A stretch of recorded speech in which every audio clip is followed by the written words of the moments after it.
Hey y'all, N4H&H here. Check it out. We have an M-class solar flare right now. I'm looking at the HF clock. I was actually doing a little troubleshooting, still ironing out some of the issues that happened over the weekend.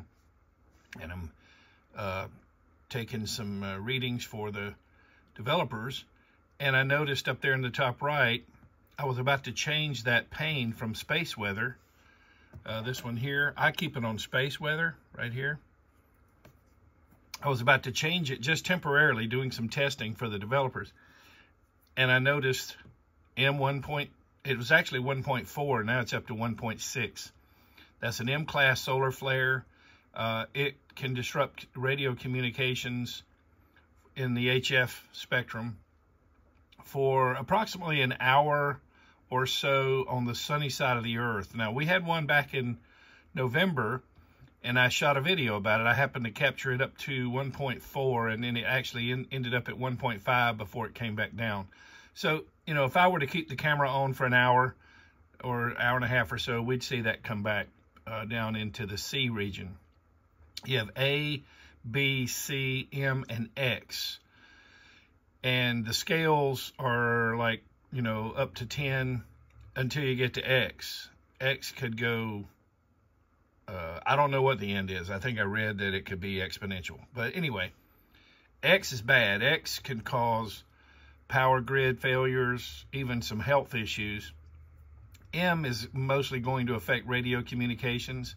When it happened before, back in November, I was chasing those dxpeditions, and the disruption happened at night for me, daytime for the dxpeditions. Now, the dxpeditions, in fact, they were right about where the moon is here on the map right now, just north of Australia. So it was daylight there, and so it basically blacked them out, so I didn't hear them because they couldn't hear anything.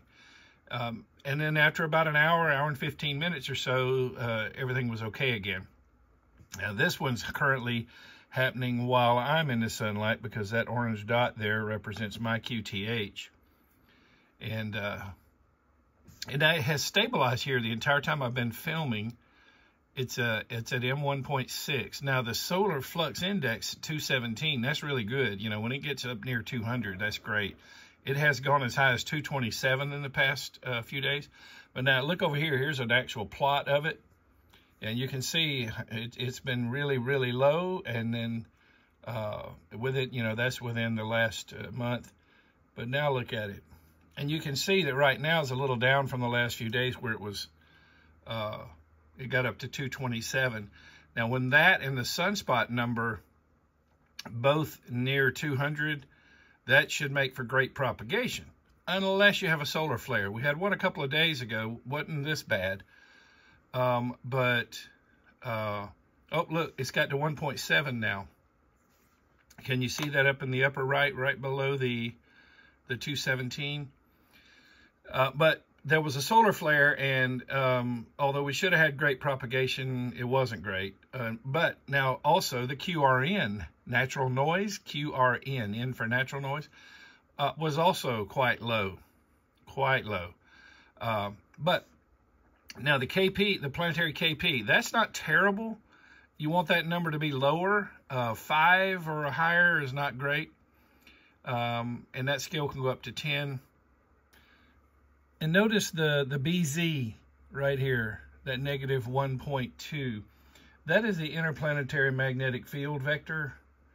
It has to do with strength and direction of the Earth's magnetic field. And let me give you the easy breakdown on that. Negative is not good. Like a -2 would be not okay, all right? A -20 would literally mean it's disrupting things. A +2 would be good or okay. A +20 would be great.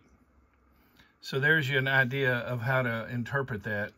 So that's why I like to keep that space weather running up here in the top right. So, you know, just give you a little insight into those numbers and what they're representing.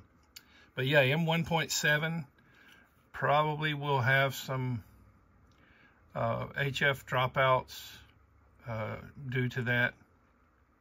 You'll probably be okay on the low bands, okay? But just wanted you all to see this in real time as it's happening. I'm gonna try to get this video edited and out as soon as I possibly can. I've put out a lot of videos about the ham clock, and this runs ham clock software over the weekend because there were some updates and there were some bugs with the updates and the server was down. But I believe this is one of the greatest tools for ham radios since the RF gain and the DSP. So because, well, you can kind of know ahead of time what to expect when you get on the radio, right? You know, if you've seen my past videos, you can get some insight into what parts of the world you actually have a chance of working, you know, what the propagation prediction might be. So there's just so much packed into this. All right, hey, thanks for watching videos on my channel in 73 from N4H&H.